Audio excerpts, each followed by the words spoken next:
Hello again, everybody. This is Fred Kranz with another episode of Taking the Supply Chain Pulse. Today we have as our guest Dr. Randy Bradley from the University of Tennessee, Knoxville. But before we start, I'd like to ask you, if you like what you've been seeing so far, please subscribe to our podcast. And if you have comments, make some comments to tell us what you'd like to see, subjects you'd like us to cover. And if you or anyone you know would like to be a guest, let us know that too, because we're always looking to expand the people that we talk to. It doesn't need to be the giant supply chain leader. It could be someone that works in the storeroom that you think has done some stuff that we should be talking about. So we're looking for whatever input you can give, and we appreciate it. That said, today I am happy to have as a guest Dr. Randy Bradley. Dr. Randy Bradley was the winner of the 2020 AMR Award from the Bellwether League, the National Healthcare Supply Chain Hall of Fame. And he is an industry leader teaching at the University of Tennessee in Knoxville. And if you were able to see this on camera today, you'd see that in the back of this picture on the left side, there's a rotating Auburn University football helmet, because that's where Dr. Bradley uh, uh, matriculated before he hi, that's a pretty good word for an old guy like That's a me. good word, yeah.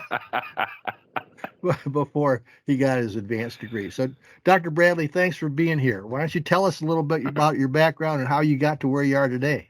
Sure thing, Fred. Thank you for having me. It's always a pleasure to talk with you. And now we get to bring everyone else into conversations that we usually have on the side. So, as you indicated, I am a professor at the University of Tennessee. I'm an associate professor. Been here now for about 18 years. Prior to that, I was an IT consultant, worked for a big box consulting firm, as we used to say.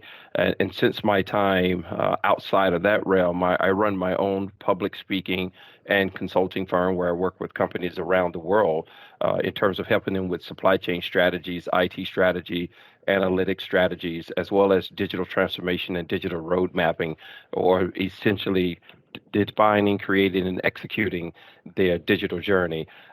In my spare time, I also run another entity with a urologic oncologist where we develop healthcare IT solutions to improve the way healthcare providers communicate, collaborate, and coordinate efforts to solve what we call mega problems in the healthcare space, primarily trying to address issues of health disparities, inadequate access to sufficient healthcare. So those are things that I do on the side. Wow, that is, that's pretty impressive. You said that in about a minute. It would taken me about 10 to get all that out. So, from your perspective, you sort of most of us in healthcare supply chain, we're working in a very narrow niche. We're basically concerned with what's going on right in front of us. We don't see the bigger picture. You have the luxury of and the responsibility of seeing the bigger picture and sort of bringing what's going on the outside to bear on what's going on with us. So as you take a look at the supply chains in general and the healthcare supply chain in particular, what trends out there do you see that are going on that we need to be looking out for and that we need to be dealing with in the near and intermediate future? Yeah. So I'll take it in a couple of ways. One, I can say the challenges we're seeing are all too familiar. We're both sides, and when I say both sides, healthcare and everything else, we're dealing with issues related to price increases, primarily driven by inflation and geopolitical challenges. I think that's top of mind for most supply chain leaders. One of the things that I have said a long time ago is in supply chain, whether you are in healthcare or in a different industry, you have to be what I call global, which is you have to be globally oriented and mindful, aware, and astute, even if you're executing on a local level. The days of saying, here's my space, here's my sphere, is long gone. We are part of a global supply chain, whether we choose to be part of it or not. So those price increases and challenges are there. Manufacturing device companies, pharmaceutical companies are dealing with that, and they're not going to eat that cost. And then when we start to see disruptions in the supply chain, and at one point we saw those disruptions as things that were triggered by a pandemic. Prior to that, we saw that triggered by natural disasters or human-made disasters. You have the issue in Baltimore with respect to the bridge. There is going to be tremendous fallout from that. And one of the things that's going to come, or one portion of fallout, is going to be issues with price increases due to the cost of executing.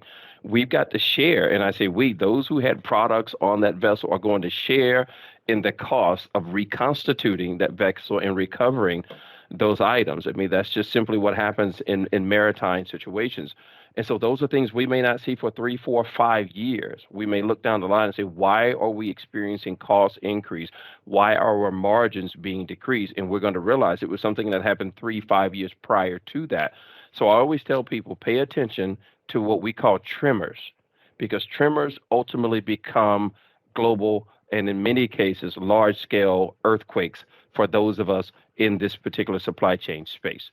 Another challenge that we're seeing that is part and parcel affecting all organizations, but I think it's even more paramount in healthcare, is talent shortages. The inability to hire, attract, and also maintain the talent that you bring into your organization. Now, that's big scale. What does that look like for healthcare? Healthcare is twofold. It's not just a shortage, it's also a skill deficit, because we have been conditioned to focus primarily on does an individual have healthcare experience rather than do they have domain expertise. And so what we've settled for is, I want you to be in my industry even if you know nothing about the role. And that has been a linchpin for a long time. And it's coming to the point now where, because everything is evolving around us, we can no longer acquiesce to that particular mindset. And chief supply chain officers, if you want to be that, you got to act like that. I always say, if you want to sit at the big person table, well, then don't sit there and tuck your napkin in your shirt. So let's act like we belong to be at the table. I gotta jump in here on that. While I tuck my napkin in Tuck my your shirt napkin in. here. But the fact of the matter is that for the longest time, you didn't need to know much to be a healthcare supply chain leader, because we didn't have a Right. real supply chain. We outsourced the purchasing and contracting component to the GPOs, and we outsourced transportation and logistics to the med-surg distributors. So if you were to walk into a, you know, an organization, and you would find that the person leading the supply chain probably had some kind of high level formal education, maybe in supply chain, oftentimes not. Yeah. I was a history major at the University of Miami. I learned about supply chain by stocking the shelves in the hospital that I was working at, Hmm.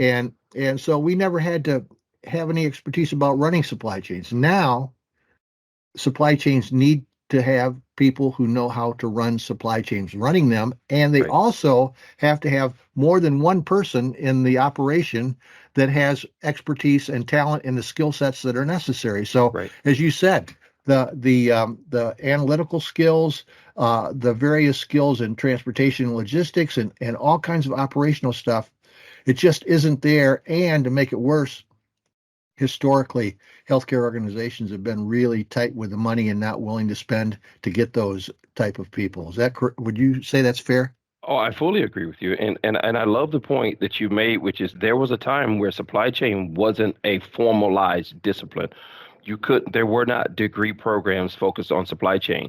The interesting parallel is that that was the case for every industry, not just healthcare. So why is it that other industries have evolved in terms of their approach to that, but in healthcare we still follow that same paradigm, whereas most of our leaders are there by way of attrition?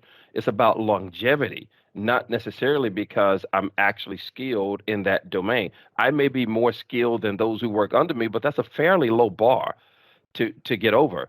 And you're right. Part of that is about the funding mechanisms. I'll give you an example, Fred. I was trying to assist a healthcare organization once get supply chain talent, and when they sent out the job description, that thing was 15 years old and hadn't changed, and it was an hourly wage. I said, there is no person that I know of who's coming out with a formal degree in this discipline that's going to take an hourly wage. I mean, it just doesn't happen. And so, again, our hiring practices, our policies, and our procedures, we haven't evolved as other industries have evolved. And so, when we talk about why are we behind, again, it's because we've always said one thing, which is even similar to life sciences, which is we're different. And Yep. because we're different, we're special. And because we're different and special, we're still behind. Yep. And it's one of those things where we have to realize we play in the same space as every other entity. And I know when I talk with companies, one of the things I try to tell them, no one is choosing you because of your industry. They're choosing you because they believe in the opportunity. And I love when you started this about the mission. Do we have a talent base that's coming up that is mission oriented and mission focused and are willing to forego the highest salaries? And I would say yes.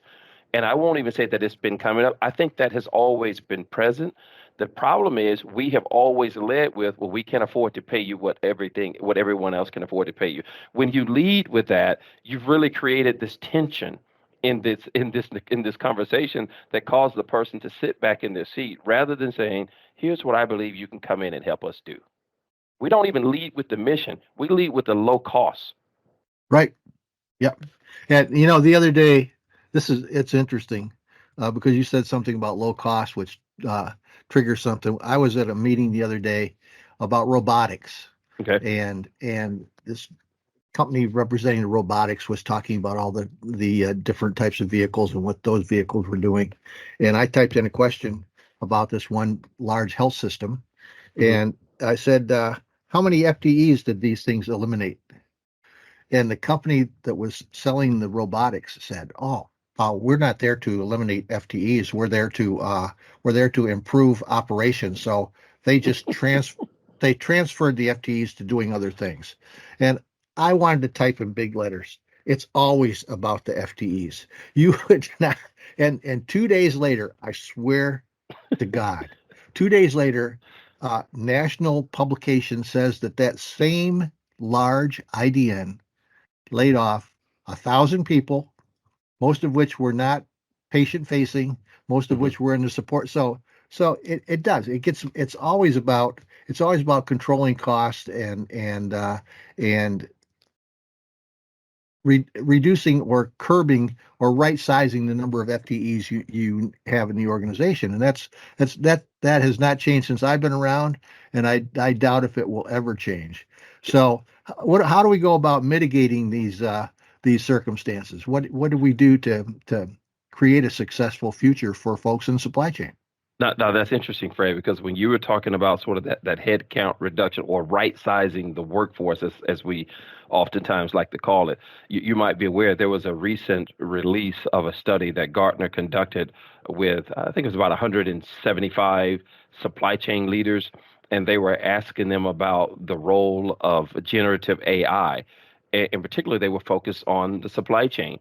The thing that was interesting is that when they looked at the percentage of these leaders who said that they plan headcount reduction primarily due to their use and adoption of generative AI, 81% of those said that it's going to happen in the supply chain. 81%. That was higher than any other functional area. It's where and this is what they're telling us, this is their intent. And then when you start looking at, well, what percentage of your workforce do you expect that to be on average? And then again, supply chain again was at the top where they were looking at somewhere between 7 to 8% of their workforce. They're expecting that that's actually going to go down. And so that comes back to your point, which is there are 2 points that I think we'll get to. One is, how do we mitigate this? What I found is this: generative AI, like any other technology, is an inanimate object or phenomenon. It, in and of itself, does nothing to mankind. It's those who leverage it. and how we leverage it and for what purpose we leverage it. And what I found is it's a technology that is grossly misunderstood. And as a result of that, it's like putting a firearm in the hand of a novice.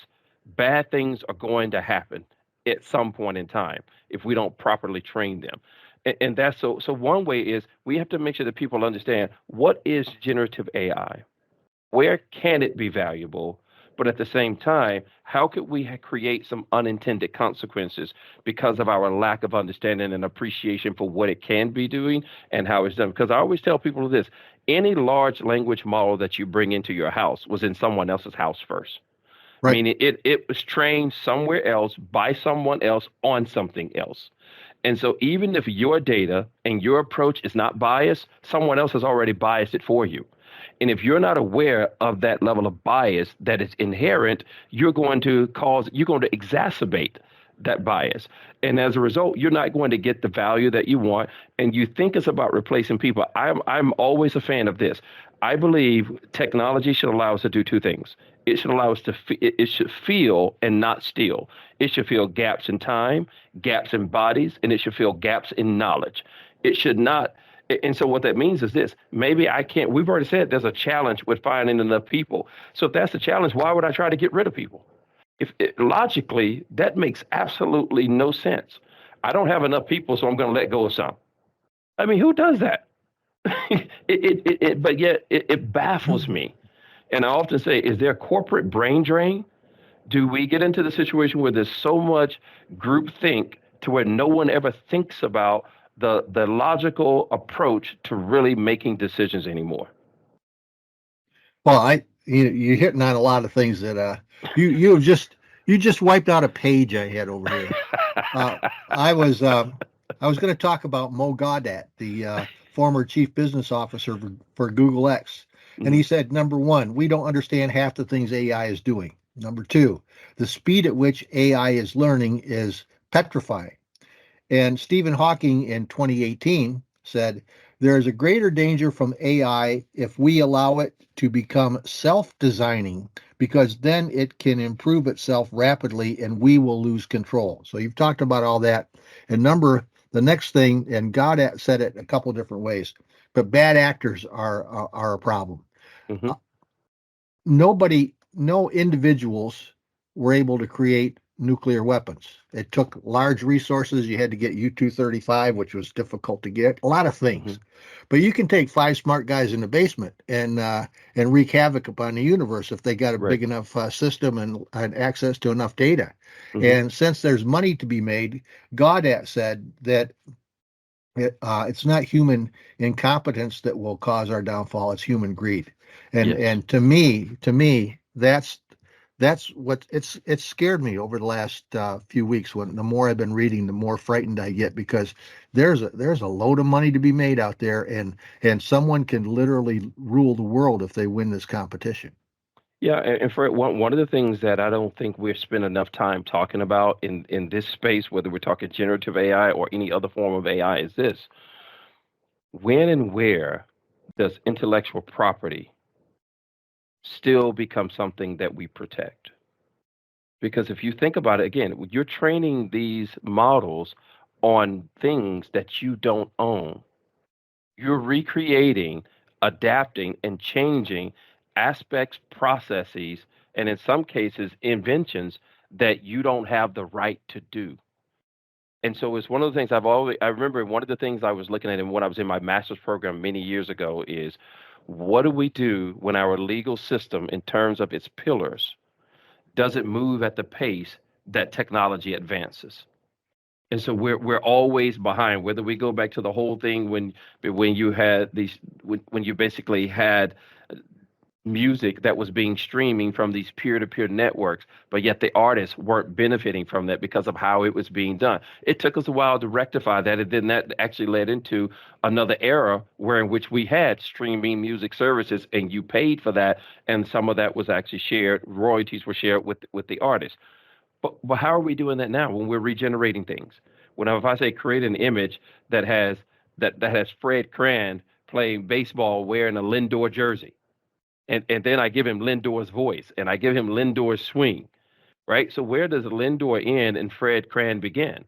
And so again, we're seeing this whole thing in image and likeness as well. There was recent cease and desist issued in the music world because one artist decided to put out a set of lyrics, but he used the voice and image of a dead artist, and so Yep. their estate sent them a cease and desist.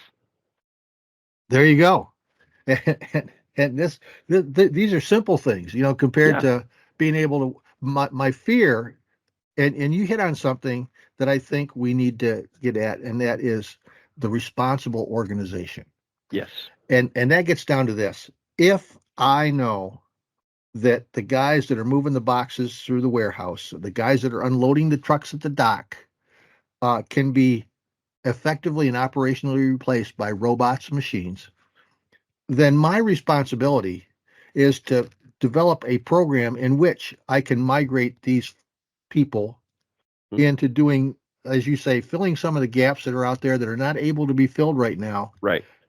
And I also think that the real danger is when things happen to people that they don't see it coming. Right. AI is not like the fear that I had when I was a kid, where we would duck and hide under the desk and put our hands over our head because the civil defense required us to do that once a month. Hmm. AI is, you don't see it. Many people don't know that their jobs may be gone in 4 or 5 years, and and where's the responsibility, the corporate responsibility Right. for other human beings to create alternative life paths for those people? Well, see, Fred, you're touching on the empath pieces, right? Which is, but the assumption is that they care, and it goes back to your other point. It, I'm see, that's the presumption here, is Yeah, that we actually care about the individuals who are in our organization. It's amazing. The same people we call superheroes a few years ago are the same people we're pushing out the door now yeah, for yeah. the sake of efficiency and cost savings. And I often tell people, because we hear it all the times and it becomes corporate speak, which is value added activity or value added work is what we're freeing them up to do. And then when you push back, so well, what does that look like? And I always try to help them. It looks like this: make a list of the things that you know you need to be doing, but you can't do because you don't have the time to do it or you don't have the bodies to actually do it. Those are value adds. Those are things that you reposition, reallocate your workforce to tackle, because those are things that make a difference and they're part and parcel to your mission and the objectives of your organization. They're going to help you better to serve both your customers, your consumer, and your other internal stakeholders. And that's why I say, but you said something earlier when you said it's the challenge is when it's greed, right? There's nothing wrong with chasing optimal operational performance. But when I'm willing to do that at the expense of someone else's livelihood, then that's when we're willing to cross any line. And sometimes it's not even about morality. It really becomes a form of ethics. And we talk about ethical AI. And again, I often say you cannot make AI ethical. The people who deploy it need to be ethical. And if we don't start there with the human portion of it, the technological piece, again, is nothing more than an apparatus that's unleashed. Yep. And that's not, you got another Mo Gaudat thing in here. He says AI doesn't care about ethics or morality. What humans teach it and what it teaches itself is what it's about. And the real scary part that Gaudat and a few of these other folks get into is that the machines are teaching themselves. Yeah. It sort of gets down to, what was that, 2001: A Space Odyssey, where Hal the computer took over Right. everything, and all that seemed really ridiculous and futuristic at the time, but it's a very real possibility Right. these days. And that being said, if my goal when I was a undergrad was to become a university professor. I wanted to be a history teacher. Okay. Okay. And I often thought that if I were a professor today, all the kids are turning in papers that are perfectly typed and spaced and spelled correctly because they're done on computers. And now the kids don't even have to write their own stuff. They can just go to Chat GPT and type in some parameters and come up with some stuff. How do you deal with that? My approach is a little different than I think some others. I actually encourage students to explore. with ChatGPT, but I also tell them this: you're responsible for what it produces, particularly if you turn it in. And so look at it this way: view it no differently than you would view any other source for your information.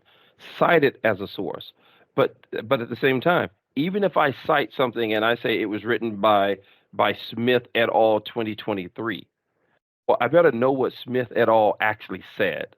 I better Yeah. know what it means and how it's relevant. So just because ChatGPT gives you a paragraph or gives you a page doesn't mean you can copy and paste it, because here's the thing: how much of that did it actually lift from someone else's work? And so now we've got this whole issue where plagiarism is real, even if it's been automated. So plagiarism is plagiarism. Those concepts don't change, and I think it's helping students understand that you're responsible for plagiarizing other works, even if someone else told you, here's what you should write.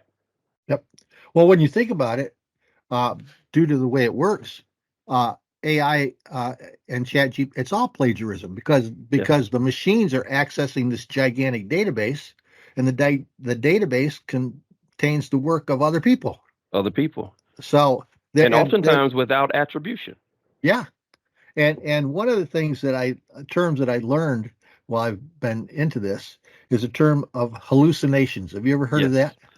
Tell yes. us about that. I love Yeah, this. so AI hallucinations is when AI gives you errant or results that actually are not factual. And primarily, it's like this. And we actually play a game with this with some of our executives in our executive programs, Fred. What I'll do is I'll have you say a word, and you tell that word to the next person, and the next person has to draw an image based on what they heard you say. They show that image to a third person who has to tell them what that image reflects. And then once that person tells them what it reflects, they then have to have a fourth person try to draw what they're saying. And what happened is there's a degradation over time, and AI works the same way. I feed it one thing. If its conclusion that is drawn is wrong or incorrect, it doesn't know that. I always say this here: your data is always perfect to any type of AI model. You know it's not perfect, but the model doesn't know it's not perfect. And it's always going to continue to evolve and evolve based on that. So what's going to happen is those things that were given to you erroneously, it's going to now continue to propagate those. Everything else is going to be an iteration of that, which means it's just going to become more wrong, and it's going to become farther from the truth. And that's what we mean when we talk about AI hallucinations.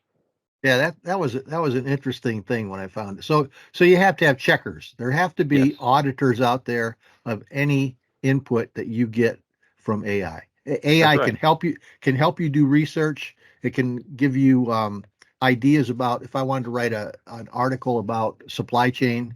It can give me ideas that I can then pursue.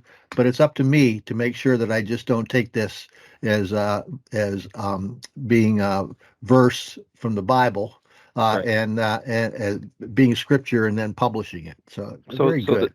It goes back to something else you said a moment ago, Fred, which is why I believe that when we're chasing this elimination of roles, what we really should be saying is now domain and subject matter expertise is going to become more important than it ever was. Because if you don't have it, how can you know that what that solution is giving you is wrong?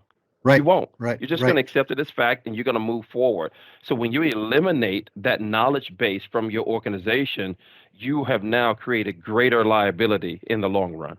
Yep. And so there is hope. There's still room for the humans out there, right? Yeah, you know what? And I'm not one of those people who where I'm not against AI. I'm not against generative AI, but at the same time, I'm not against humans either. I actually believe, and you have heard me say this phrase before, and it's actually a book that I'm working on, Fred, and it's called The Machine Movement, and it's mankind plus machine. And it's written from the perspective of really understanding that as we move forward, we have not been able to get optimal performance from human beings because we're not wired that way. There's a reason we're not robots. But at the same time, you can get optimal performance from a robot, but you can't always get creativity. And so those are two. So what we find is that there are gaps on both sides. And what we really need to get both maximum performance, creativity, innovative ideas, and solution based on a wealth of experiences, you need both together. I always say it's augmentation over automation. And when you have an organization who's simply pursuing automation, that's different. And then I tell people, I say mechanization and digitization are not the same thing. I can put a machine in and I can have it do just about anything I want. But the information that is spent off from that machine, is it at a level that can be consumed by the decision maker so that they feel more comfortable and confident in making a decision at that point in time? Because that's what digitization gives us. It goes beyond just mechanization. You got your evangelical background in here when I'm hearing augmentation over Automation. automation. I mean, I know Jesse Jackson's going to jump out of the screen at any moment. But that's why I like so much about talking with you. So you got an optimistic view of the future. Um, how can we've done that? So free throw. What would you like to talk about that I haven't asked you? One thing, and it was probably going along the lines of where you were going to go, which is how do we get people interested in roles in healthcare? And also I'll take that and then add this piece in from the free throw, which is this: we have to realize that individuals aren't always choosing you because you're state of the art. They're choosing you because you have really cool problems that they get to work on. And I found this: what an employee hates most is to be bamboozled. They don't want to be lulled into a situation where you sold them a bill of goods telling them that this is what you are and that you're the next iteration of the greatest organization on the face of the earth. And then they get there and realize you're not even using Excel. You're still doing everything on pencil and paper. What they much rather be told, we're still doing everything on pencil and paper, but we believe you can help us evolve into being a truly digital organization. And what we find is, I forget the study now, but there was a study that showed this stark comparison between organizations who are digitized and their ability to track workforce. And really what it was about, it wasn't that they already had reached that, it's that they were working towards that. And they were in a much greater position in terms of attracting, hiring, and holding on to the talent that they brought into the organization versus those who were not even interested in trying to evolve. So my thing is this: you don't have to be the best to get the best. You just have to desire to work towards the best, and the best are willing to help you get there. Those are excellent points. Another thing that I think is important too is I came out of the military and went to college at the University of Miami. Started working at Baptist Hospital in Miami, Hmm. and it was because they nurtured me that I stayed in healthcare. And I wonder if organizations out there today understand the concept of nurturing their workforce like the folks that nurtured me Right. back in 1969. Yeah. Yeah, it's a good point, Fred. We talk about the customer journey. We talk about the supplier journey. And I think it was about a month ago, I was on a panel in Atlanta, and I said, but what's your employee's journey? How do they get to you? Where do they want to go? Yep. And at what point do you demonstrate you care about what's important to them? I often say the difference between training and development: training is what you give me to help you, development is what you give me to help me. And oftentimes, we're not developing people, we're not developing leaders, we're training people to do something for the organization, and there's not a reciprocity there. What a great way to sum up what we've talked about, Randy. I really appreciate having you here, Dr. Bradley, and I think we need to do another one of these things because someone the other day, Amy Watson, who works with us, Yes. we were talking about having you come in and speak with our folks, and she said, "Well, you can't let him be alone with Fred because those two guys talk forever." So I took that as a compliment. That is a But compliment. but before we go, I have one question. I'm not going to ask Okay. you why your school couldn't pick a single name for itself, like the Plainsmen or the War Eagles or the Tigers. But I want Uh, you to answer this question for people out there who may not know this. Who is the greater athlete, the better athlete? Is it Vince Jackson or is it Michael Jordan? no doubt. It's Vincent Bo Jackson. There you go. Thank you. No, no, I agree with that. And when I say it, I get pushback. But Anyway, Well, that's because they just see Michael Jordan has been one of the greatest basketball players, but he didn't fare too well in baseball.